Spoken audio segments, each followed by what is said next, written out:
I think the strongest emotion around AI right now is the FOMO, the fear of missing opportunity, and people just wants to leverage it as much as possible. And when an AI agent gets access to your email, work email, it can pull out everything from there. Things that are only visible to you or restricted for you could be shared by the AI agent to a colleague that doesn't have access to that, and you won't even know that. So when you do things manually, you're conscious to what you are doing, who you are sharing information, what information, how sensitive the information. But the AI doesn't do that. It just massively do things efficiently, but in terms of cybersecurity, it is a big risk. That's one thing. And then the amount of data and code and everything just increase the landscape, the attack landscape, and it's easier eventually to pick up something by the attackers. So I think, again, to keep it in high level without drilling down to the list of risks, these are the main, let's say, dimensions of risk as I analyze that. And what do businesses do? Secure CyberConnect are thrilled to be part of this exclusive invite-only event for senior security leaders at the Cyber Leaders Summit. This private curated forum brings together decision makers and thought leaders focused on real challenges, strategic leadership and peer-driven conversations. It's your chance to be part of meaningful discussions on breach stories, evolving regulations, well-being and the future of cybersecurity. Join us by registering your interest now. Link in the bio. We'd love to see you there.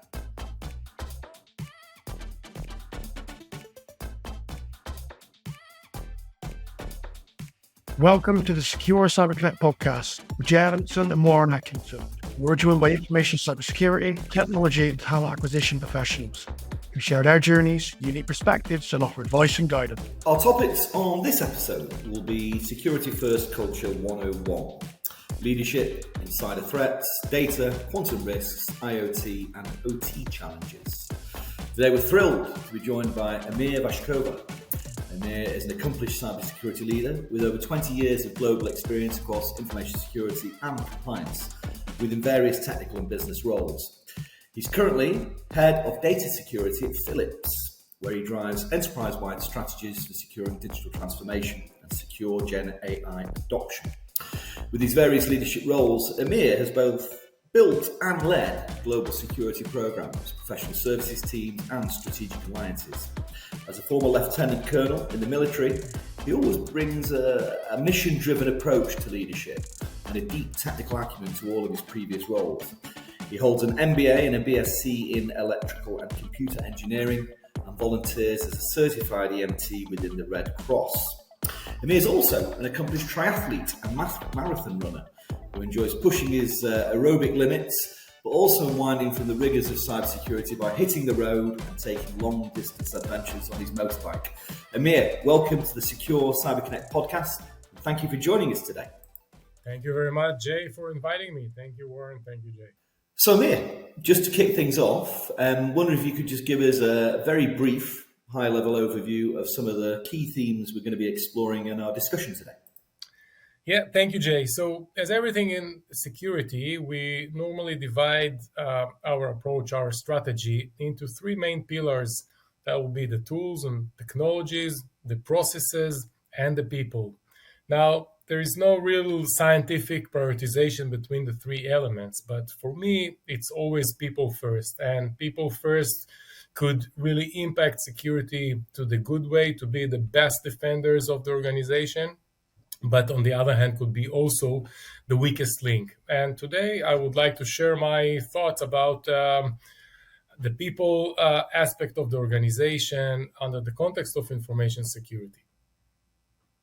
And one of our icebreakers on all of our podcasts, Amir, is we always sort of ask our guests if they could maybe describe a significant challenge, a point that you faced in your career that very much shaped your views on cybersecurity and AI. Yeah, so AI is a pretty new thing, and I think that we're just scratching the surface. But in terms of cybersecurity, which has been a primary topic for the past few decades, I would say that, again, the focus on people is under the understanding that most people are good people. Most people don't have any malicious intentions. No, most people are just doing whatever they see right. And I've seen quite a few times people that are just trying to complete their job in the best way, but making a few wrong decisions on the way to reach these goals. And it all comes from very good intentions, and sometimes it could impact unintentionally the quality of their deliverables. In our context, in information security, it could result a major information security incident, whether this is a data breach or something in that sense. And I've seen that many times, that people are just making wrong decisions in very innocently. And this is something that I think it's the easiest thing to fix. Absolutely. And we've heard the term security first culture thrown around quite a lot. So what does it truly mean in practice? Culture is something that is even more than a habit. I can share that throughout my entire career, over 20 years of career, I've been always traveling all over the world, all over the world. But in the past few years, I moved to the Netherlands, and only when I actually settled down in the new country, new people, between new people, I realized how much culture is a very powerful thing. And that's on the day, it's something that impacts your day to day. It's something that really doesn't require any second thought or too much attention. It just comes out very naturally. And to shift it to the information security world, this is something that should be not just trainings or something like that, but should be embedded into everything that we are doing. Um, I'll give you an example. I have a 13 years old daughter, and the same as everyone probably in the organization, if she would come to me and she would say, "Hey, Dad, I got this a WhatsApp message from someone I don't really know with a link to a party invitation, all for free for me. Should I just hit that?" And so the answer is obvious. No one will say yes. Just block this guy. But I tell you, from knowing the numbers, if the organization will receive a phishing email of, I don't know, $50 Amazon gift card for completing 5 minute survey, probably 10-15% of the people will just hit it and put some credentials or whatever, and then get a malware inside the network. And that's a culture. I mean, by our culture, we're protective. We protect our families, but at work, we don't really feel that we are part of protecting the organization. I think that's something that a continuous education, which is way more than training, will lead to a culture change. And that continuous education, is that something done virtually, or is there more value in that being done sort of face to face in a grassroots level? Pat?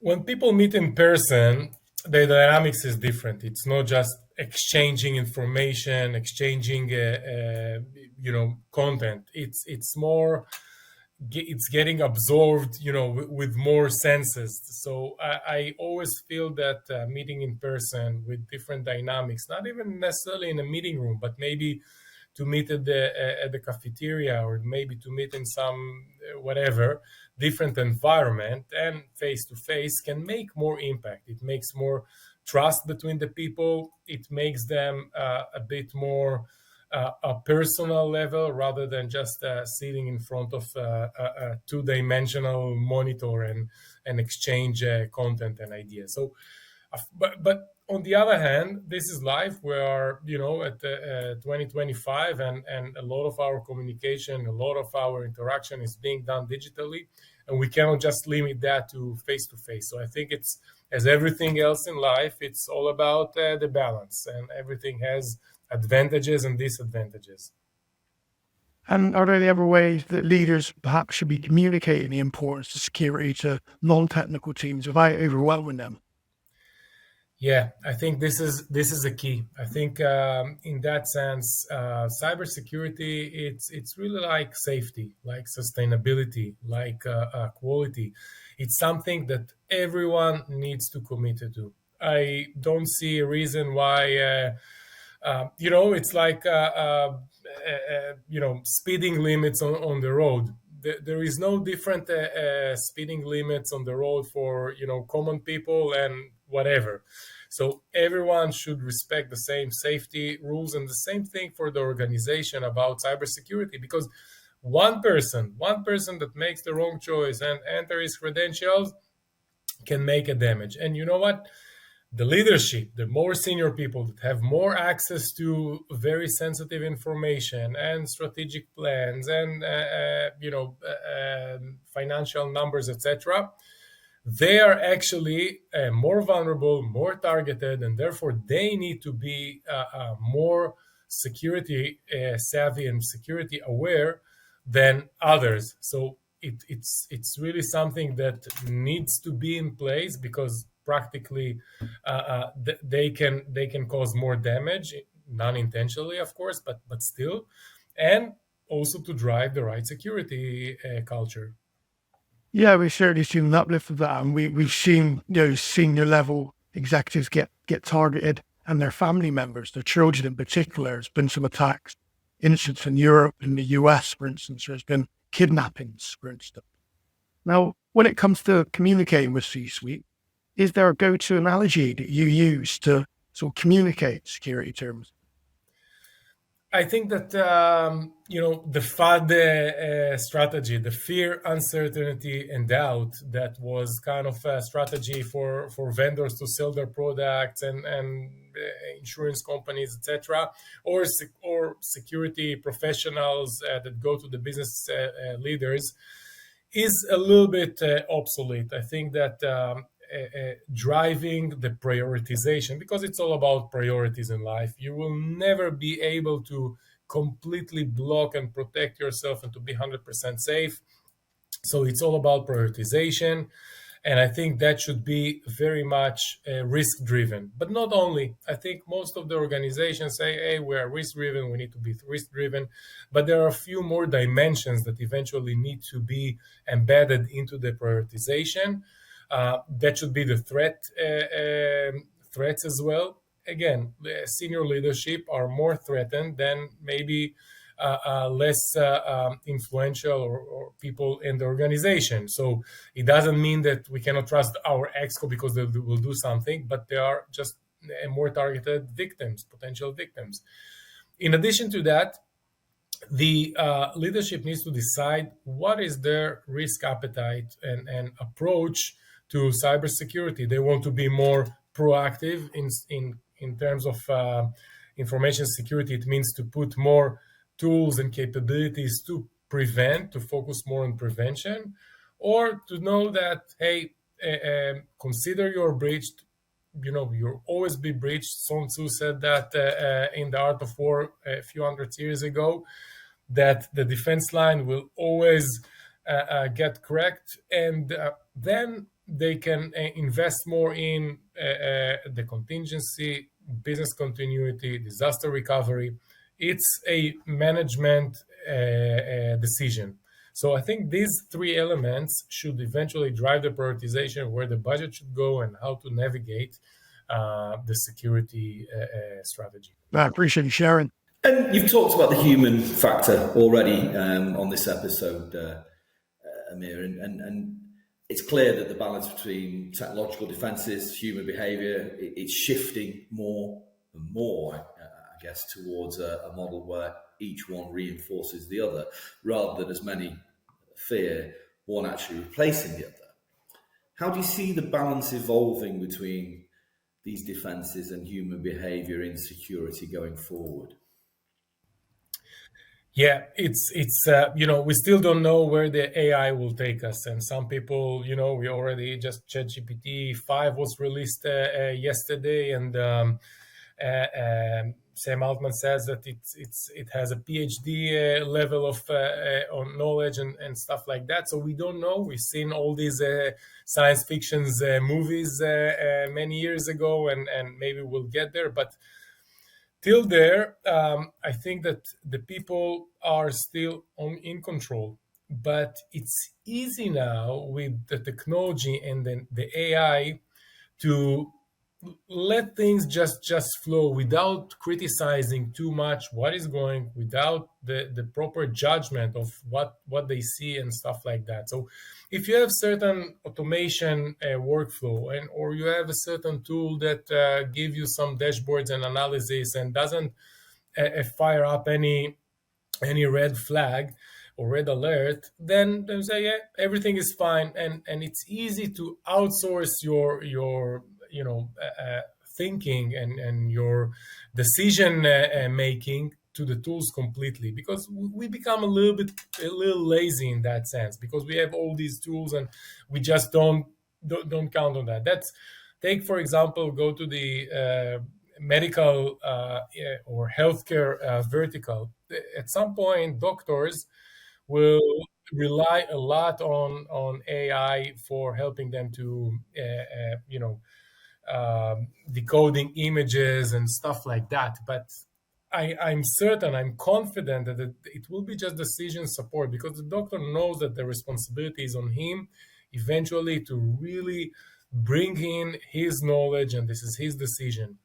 But in many cases where not, people don't necessarily have the responsibility and liability that the medical doctor has. And I'm afraid that in many cases, while still we as human own the final decision,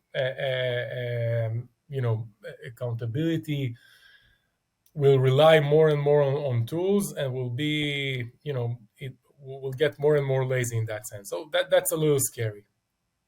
Absolutely. And talk a little bit more about insider risk. It's more often than not underestimated. How can organisations manage insider risk more effectively without creating that sort of worrying culture of distrust? What's the balance?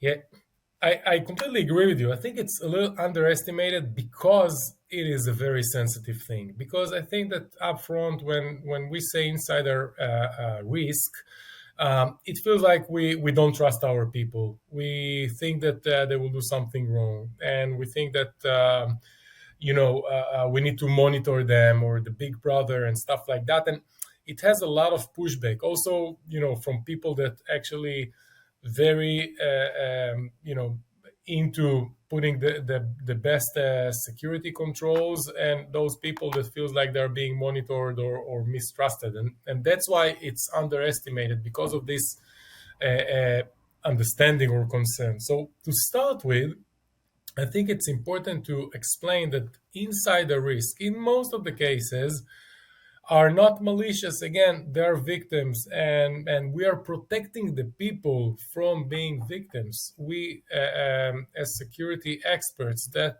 want to implement proper insider risks programs, actually protect our employees. We provide them safe environments to make sure that they are not being abused, or their credential not being abused, etc.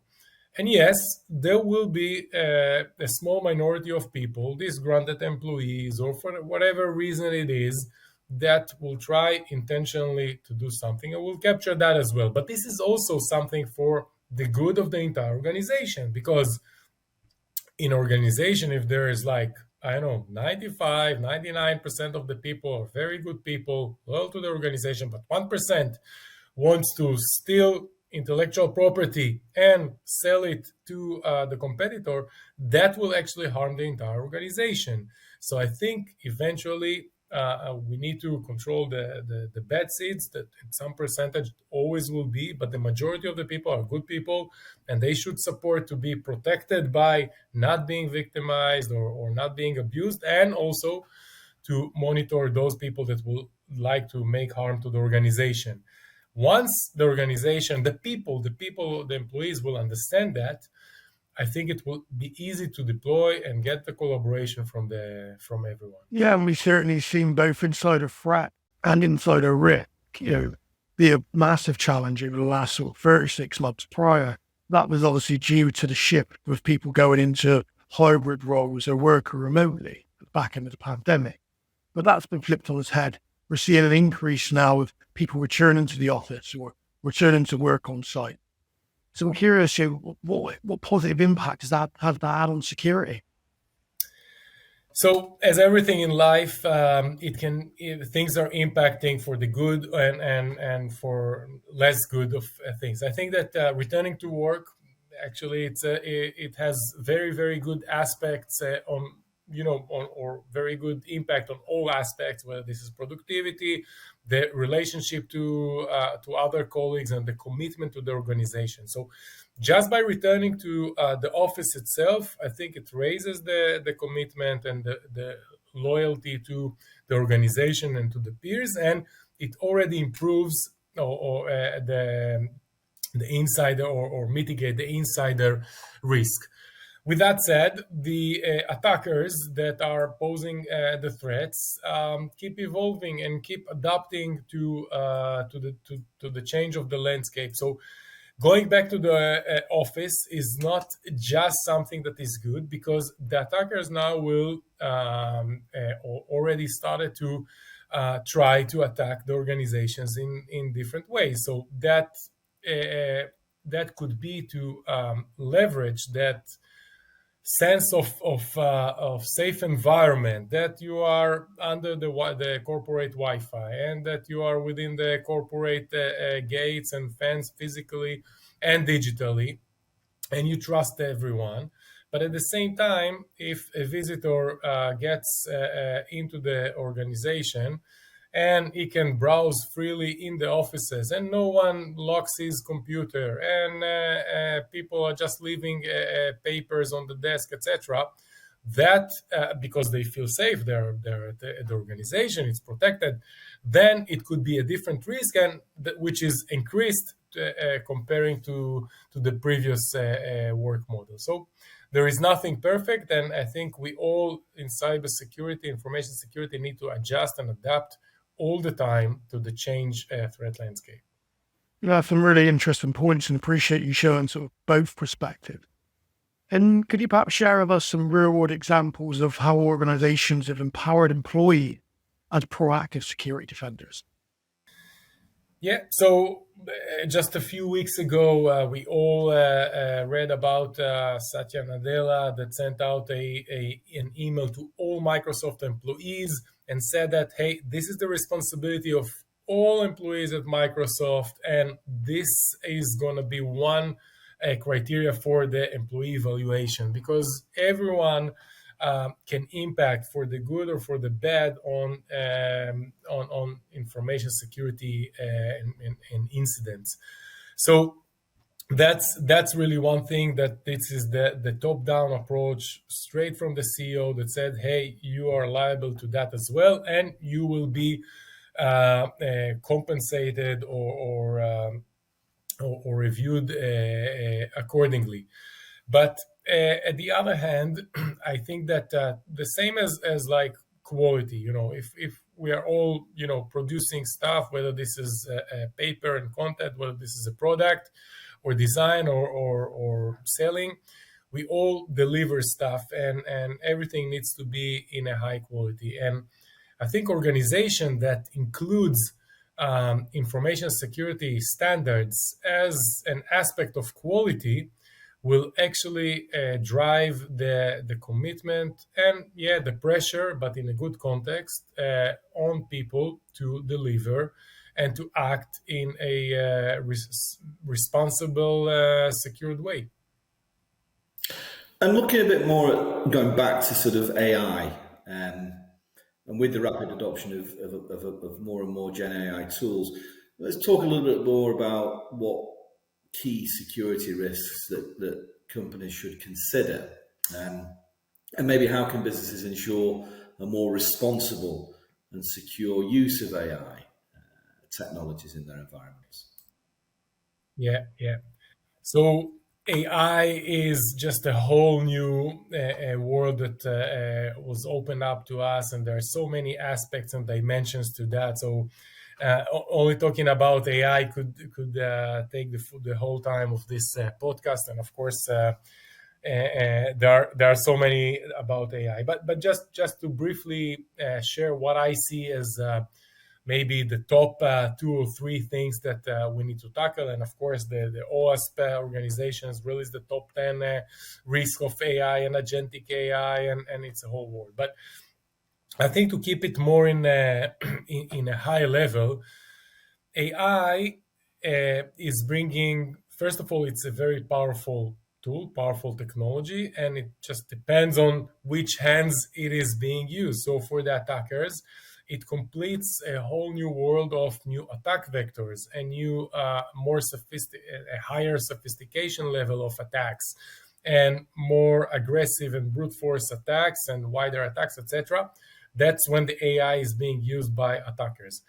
When AI is used by the organization to help with simplifying processes, automating workflows, developing products, etc., this is also dangerous for a few reasons. Maybe to keep it a little bit high level and a bit more on the philosophical level. As I said, people are eager to use AI. I think the strongest emotion around AI right now is the FOMO, the fear of missing opportunity, and people are just wants to leverage it as much as possible. And when an AI agent gets access to your work email, it can pull out everything from there. Things that are only visible to you or restricted for you could be shared by the AI agent to a colleague that doesn't have access to that, and you won't even know that. So when you do things manually, you're conscious to what you are doing, who you are sharing information, what information, how sensitive the information. But the AI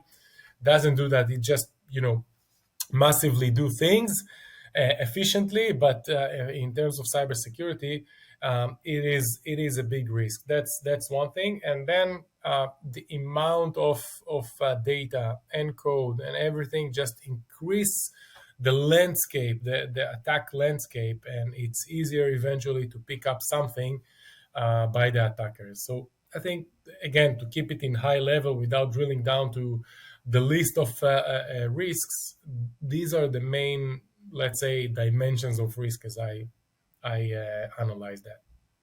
And what do businesses do? How do they combat that in terms of responsible and secure use of it?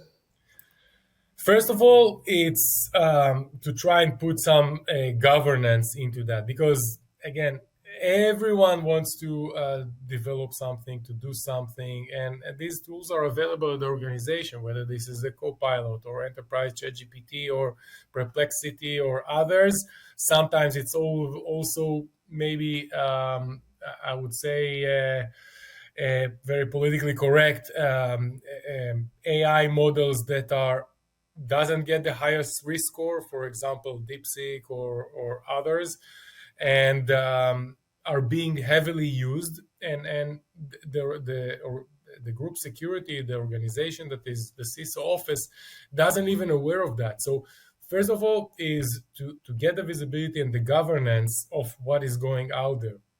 And then it's really to write the policies, to make sure that people are following that and doing that responsibly. And as always, there is a little bit of a tension or a trade-off or a, challenge between what information security wants to do and what the business wants to do. The business always wants to run, to develop, to be innovative and fast, and information security always like to make things more organized, more secure, with full risk analysis, etc. And AI that releases more functionalities, more capabilities on a weekly basis is something that is very hard to chase. And now the tension and this race between information security and the business is getting a bit tougher and more challenging. Definitely. And looking at IoT operational technology, OT, the risks at the intersection of IT with these are obviously evolving rapidly, because things are converging in ways that historically they never have before. Each coming with its own vulnerability and priority and various threat landscapes, legacy systems, and all kinds of other things. Yeah, how do you see the evolving risks at the intersection of sort of IT, IoT, and OT? Yeah, so I think you mentioned the two keywords here. It's the history and the convergence.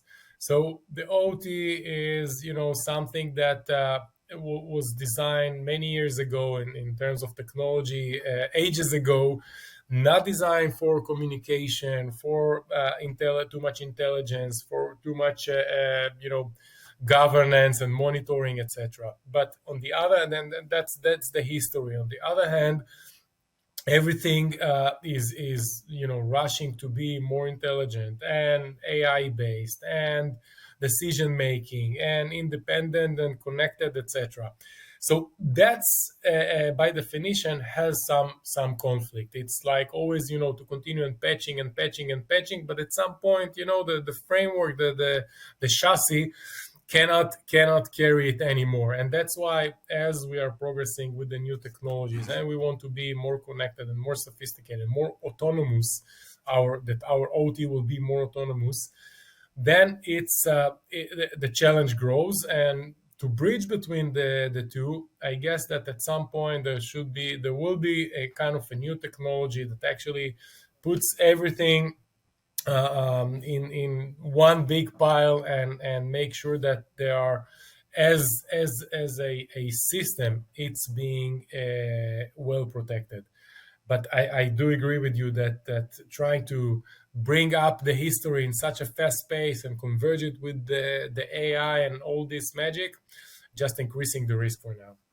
Yeah, there's a lot of work ahead in that space, I think, in terms of the importance of these systems as well. And I suppose, just, are there any practical steps that organizations can take, to secure what are increasingly connected devices and critical infrastructure? Yeah, of course, but these are not new things. It's network segmentations. It's proper access control. It's all that and the network level. But at the same time, there is also a bit of attention here. If you really protect it at the network level and at those lower layers, it will also disrupt the overall functionality, the real time need, the external connectivity, the connection to the outside world, the AI models and all that stuff. That will be disrupted in some way. And therefore, I think that the legacy solutions of, again, as I said, network segmentation, etc., needs to be probably updated or upgraded to something a bit more advanced in that sense. And I think organizations, at least large organizations, are still figuring out what is the right way to proceed. And appreciate you sharing there. And as we shift gears slightly, moving away from IoT and AI, for instance, what trends are you seeing at the intersection of data security and quantum security and quantum computing? Yeah. Thanks for bringing this topic, because I think this is a little bit pushed aside right now because we have all the buzz and justified buzz around AI, etc. But quantum security looks a bit too far up the road to start and giving it the right attention. But first of all, it's not a question of if, it's a question of when. Okay, we all know that commercial quantum computers with quantum computing capabilities, what's called the quantum supremacy, will arrive at some point. And most of the researchers and the big analysts are estimating that it will happen even in this decade. I really like the quote of Bill Gates that says that in technology, we all overestimate what will happen in the coming 2 years, but always also underestimate what is likely to come in the next 10 years. So also quantum computing will probably fall somewhere in between the 2 and the 10 years, and many of the major leading analysts are talking about even this decade. Now, that seems pretty far up the road, but the migration to quantum safe, to crypto agility concept, to will take very long time, especially to manufacturers and product companies that have long product life cycle and post-market life cycle, etc.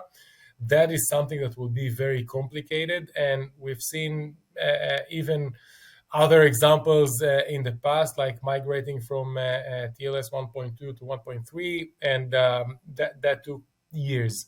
That's one thing, but that's, again, you can argue when it will come and how long it will take, etc. But already today there is what's called harvest now, decrypt later risk, and attackers that knows that quantum computing will become commercial, they will have the capabilities to break any of the current asymmetric key encryption keys.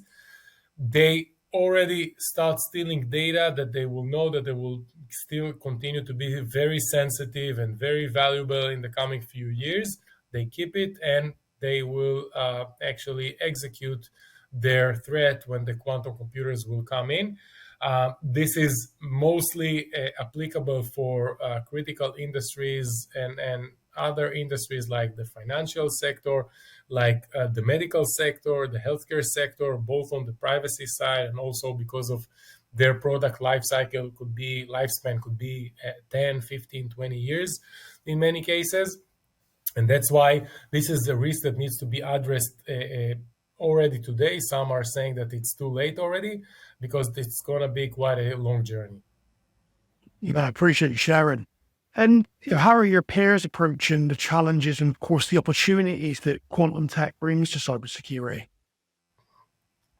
Well, I think that most of the organizations that I know are still in kind of figuring out where this threat, when it will materialize, will impact them. Because organizations are the commercial organizations normally looking maybe 1 year ahead, 2 or 3 years ahead, but not more than that. And again, the problem is that it's too far ahead, but people realize that. So most of them are kind of trying to figure out how it will impact them. I'm not familiar of organizations that already, commercial organizations already started their quantum safe migration. With that said, I am also connected with more official government offices and governmental organizations, whether this is in the US or Europe and other places. And there they already started to do that because, again, the value of the data, the value of their encrypted data is something that is critical to remain secret for many years ahead. Okay, so again, not involved in the details and not to cannot share too much anyways, but think about the military plans or NSA plans and databases and stuff like that. This is something that if it's now being leaked, it will be a terrible thing in the coming 10 years or 15 years or whatever. So that's why the government is actually, as opposed to other scenarios, is leading the implementation of quantum safe journey, while the commercial enterprises still just figuring out what needs to be done. No, I appreciate you sharing it, and certainly a fascinating topic. And I hope in the coming weeks in Belgium we can discuss it with other senior leaders. Now, let's shift gears again. What are your views on sustainability in cybersecurity, and where does the industry need to focus more attention? Yeah, I think that we talked a lot about information security, but again, you can say that I'm an information security person, and all I care is information security. While I don't know, business leader will care about the revenue and the margins, etc. And I like this phrase that when you're a hammer, everything that you look at is you see a nail. But in terms of sustainability, I think it's not being classified to your profession or what organization you work for or what vertical you work for. This is a very basic human thing. I think this is a major problem for all of us inhabitant of the planet, and we need to be minded to sustainability everywhere. And eventually, every organization is a compilation of the people that are serving it and part of it. And that's why also information security people needs to be minded to sustainability. So from our side, again, we eventually it's part of overall IT probably, and we're trying to be with the low footprint of carbon footprint, electricity, etc. I wouldn't say that still it's the top of the priority for us, and we don't have a lot of room to maneuver to impact lower, higher sustainability or lower, but it's in our mindset, and we're trying to really make the most of that, and also on the cultural way, how we meet, how we react, what we are doing, etc. And I think also in the era of AI, we all know that it consumes lots of computation power, lots of power, and this is pretty crazy. And back to the previous topic, quantum computing also requires, cooling to the 0 Fahrenheit level and stuff like that. So it's also something that we need to keep in mind, and not just to destroy our planet. And again, this is across, all professions, all organizations. It's just something that the entire humanity need to be minded to that. And I hope that again, thank you for the opportunity to share my thoughts on this topic as well. No, it is a really important topic, and sticking with that just for a few more minutes. So, how can leaders inspire the next generation to take a real active role in shaping a more sustainable and secure digital? So I think the organization that I work with for is really inspiring in the way and the priority it gives to that. It's one of the major KPIs that the organization has. So we have goals of revenue and quality, and also sustainability. And I think this is super impressive. So it's not just about to make a bit higher margins or a bit more profit. It's not about just the pure commercial side of things. It's also about the sustainability. And by the way, I think it also serves the commercial aspect, because customers also start to require that. And I think that as employee, for me, it makes me feel way more engaged and comfortable to work for an organization that puts such a big emphasis on sustainability. And yeah, it's good for the planet. It's also good again for it's eventually a byproduct of that is reducing operational costs. We are traveling less. We think twice before we make a business trip to 1 hour for 1 hour meeting. So there is a lot of good aspects to that, but really the primary thing is to save our planet, so our kids and grandkids and more generations will be could reasonably live on this planet. No, certainly a why that's going to resonate with a number of our audience. So I appreciate you sharing your perspective there. And just sticking on leadership, modern cyber leadership obviously evolved massively over the years, and I think this is more not just as being a security gatekeeper as such, but more about understanding the business, being strategic, being people focused, managing change. What do you think modern cyber leadership looks like in within the modern threat landscape? I think that again, it's hard to refrain from talking about AI, but and I don't like it. There are so many experts and so many talks about this, so I think people already start a bit exhausted by that. But here in this case, I must mention AI.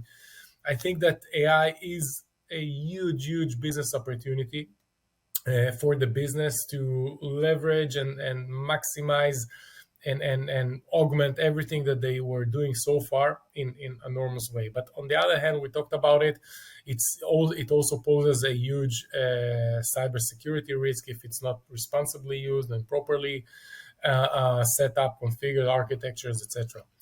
So here, I think the challenge of a information security leader to first of all keep the organization safe and protected, but also not to slow down the organization to execute innovation, to increase the speed of delivery, the customer satisfaction, everything becomes bigger. So for information security leader, I think they need to really get into the AI world, not just in terms of just what is the information security risk, but always find the right balance and to be able to present the overall risk, which is a compilation of the risk for the business of not fully maximize AI, for missing business, missing innovation opportunity, etc. And on the other side, the risk for the information security risk of improperly using AI. And that's the overall risk that needs to be presented to the business leaders. But if I want to present the two sides of the coin here, I also need to understand very well how the business wants to operate, needs to operate, could operate, and even to come with good business suggestions to the business to do that, but to do it safely and securely. And I think that very quandary is to some extent, Amir, causing a lot of hiatus in growth and investment within companies at the moment, especially within their security. It's squaring that circle that I think has caused a bit of pause within the sector over maybe the last sort of year to 18 months. It's certainly a big decision for everybody. So, look, let's talk about Cyber Leaders Summit. Warren obviously will be joining you as a fellow speaker in Belgium in September, and we're excited to obviously to get a bit more into your own take on this. And first of all, why do you think in-person events such as Cyber Leaders Summit are still so essential, despite there being many other sort of digital alternatives? Yeah. So we talked about it in the context of going back to the office and how it actually generates more engagement and trust between the people. And I think that's just the difference between just meeting people in person, having a more relaxed conversation, different dynamics, different environments towards digital communication. But I would also say that just getting information and knowledge or just the content today becomes kind of a commodity, okay? Especially again with the AI and everything. If you want to learn about something, it's easy to just free up an hour at your convenience, maybe even on the weekend or after hours or whatever, and just get it. But I think when you meet in person, it's not just the content that is being delivered, but it's really the opportunity to start, driving conversation to different directions, to be more open, and then really to touch the pain points that you have and start talking about the pain points. And this is what's important because, we all can just download the Gartner paper on pretty much every topic that will give us amazing information and inputs and knowledge, but really to get some personal story experience and then to share pain points is something that you can only generate after meeting someone in person, and even better over a glass of beer. So yeah.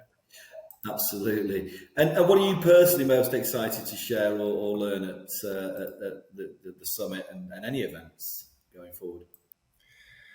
So I like when I go to the events, share my experience, but just because I feel I gain a lot. But basically, to be a little bit, more egocentric here, I like to learn from the people. I like to also to generate a real network, not just someone that is connected to you on LinkedIn, but really the people that I meet and I feel comfortable to reach out to them when there is something that I suddenly deal with and I need a quick advice from someone that is unbiased and can give me a good quick professional advice. And I'm using that all the time. Hey, I need to do that, and I don't have real enough time to start with consultings and Deloitte and stuff like that. Do you have like a reference? Do you have a baseline? Do you have a good advice? And that really works. So the networking and not just getting connected on LinkedIn is something that is important and one of really the values of such conferences. Yeah, 100%. And just sticking on advice, what advice would you have for maybe some of the younger and more emerging side professionals who are looking to grow as leaders? Yeah, so I would say that no one can tell how the future will look like, but we can all influence that. Okay, and cyber is cybersecurity is a little bit of a battlefield. So I would say those young entrepreneurs and people join the good side of the mattress and just be part of the future. Again, I think we're in a pivotal time with AI, and I believe that in 4 or 5 years, the quantum computers that will show up, and no one can know where it will go to full automation and agentic AI or smart people that really overcome all these digital technology capabilities. We don't know. Just start, see what is needed. The world is moving very fast. Be agile, and leave your ego behind and just do the right things. Sage advice. Thank you very much. Mental resilience is obviously an important topic, certainly when it comes to leadership, and it's something that we feel is quite often overlooked. And we're curious to gain your perspective in terms of what are the most common mental or emotional challenges that security leaders are facing, and how do you personally maintain clarity and balance amidst all the hype and pressure? Yeah, so I think that the challenge in the cybersecurity world is that you cannot always be just proactive. In many cases, you need to be reactive and to something that will happen. I always say that we need to be prepared not to be prepared. We always get breached at some point, and then as many tabletop exercises we did and policies that we wrote and workflows that we have, it's going to be chaos. It's going to be new and challenging and a lot of uncertainty. So I think that eventually, like airplane pilots, okay, it's very easy to fly an airplane until something goes wrong. And as many simulators and training that they're doing, only very good pilots will be able to react to something that is very challenging in 100% way as it should be by the book. Okay, I'm not saying now that airplanes will start crashing, but I'm just saying that follow the playbook is something that is hard, and most of the times you need to have the resiliency. You need to have the maturity to react to that. And I think that develop a resilient personality that can work under uncertainty in a good way is a key, because our role is not just to deploy tools and the monitoring and look at dashboards. Eventually, it's to perform in the best way at the money time, and it will come. the breach will come, the big incident will come. And very briefly, what advice would you give leaders that are seeking to humanize security, whilst also obviously keeping their teams motivated during a transformational period?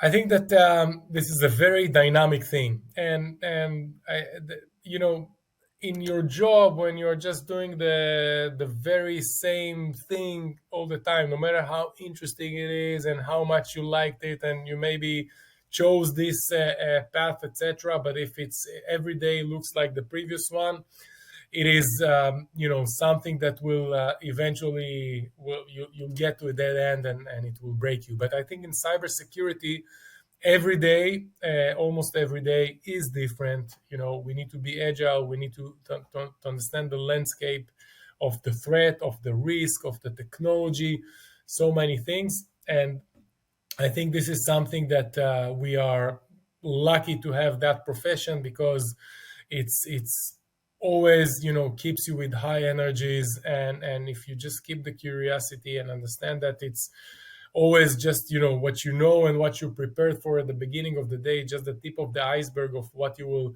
hit at the rest of the day, then for me it energizes me, it motivates me, and I like it. It's fun for me. I appreciate you sharing, and it certainly makes sense now, at the end of the discussion, why you enjoy long rides on your motorcycle, for instance. Yeah, well, there I hope not to have an incident or a big surprise. I agree, but that's back to, first of all, it's the safety, and as everything in life. And just finishing off, really, I guess, Amir, we talk a lot about the younger generation. A lot of education systems are certainly facing unprecedented times in terms of their systems being ready for what is an AI-driven future, and of course cyber by proxy. What do you think are the best steps for teachers, parents, carers, to sort of educate the next generation, in your opinion?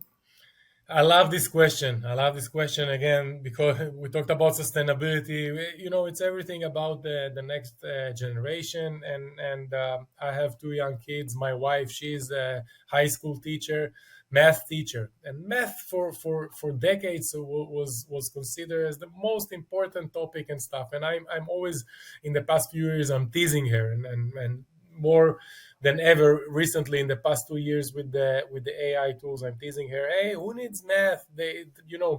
No one needs it anymore. It's not important, and stuff like that. And yeah, I'm teasing her, but I think that some of it really requires a change. I think that to teach the younger generations to communicate, to interact, to respect, to think, and it's something that is a key. And more than that, to be more concise, I think, and a bit more, because all these buzzwords we keep hearing all the time.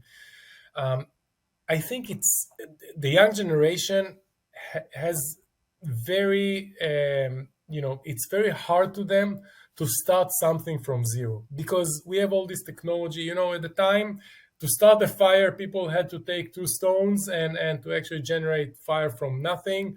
And then with the technology and all that stuff, we have things, and we can make it. But nowadays, people don't know how to program something from scratch, or people don't know how to create an idea from scratch, or to write something from scratch. They all get the assistance from technology, but that really contradicts creativity, and shuts down your imaginations and creativity. I think that, by the way, while I'm a very analytical person, I studied electrical engineering and math and all that stuff. I think that on the art side, this is where we need to put the focus, because the cycle of creating some kind of art starts from thinking, from design, from creativity. I used to be in serving in product management roles for a long time, so it's like the full cycle of creating a product. is something that you can find just in making a little paint or writing some song or music or whatever. So I think this is where we need to go to keep the young generation creative and with imagination. That's I think the only way to take us to the next steps in evolution. Yeah, excellently put. I think I couldn't agree more. And I think of all the takes we've had on it, I think you're right. I think creativity is absolutely the thing we've got to cherish the most going forward within the younger generation. So yeah, brilliant answer. Thank you. Look, what does the future hold for you then as we come to the end? Where as best you can, what does the future hold for yourself, Amir? And well, I think balance is the most important thing in life and everything we do. I would like to keep a good balance, as I do today, between successful career, being a great parent and a husband, and enjoy life. So I think that as we grow at age, we leave all the noise beside us with chasing things that are not really making good to you, and we reduce that noise and we just focus in what do good to us, and that's where I want to what I want to continue to do. Absolutely. And for people who want to stay connected with you beyond this episode, obviously LinkedIn, we're all on LinkedIn, of course, but is there anywhere else that they can maybe reach out to you?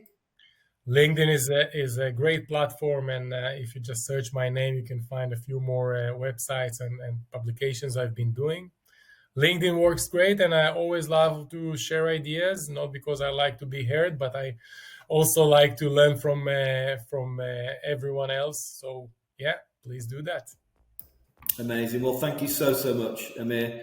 Community, all our listeners will have certainly found a great deal of insight and value in today's session.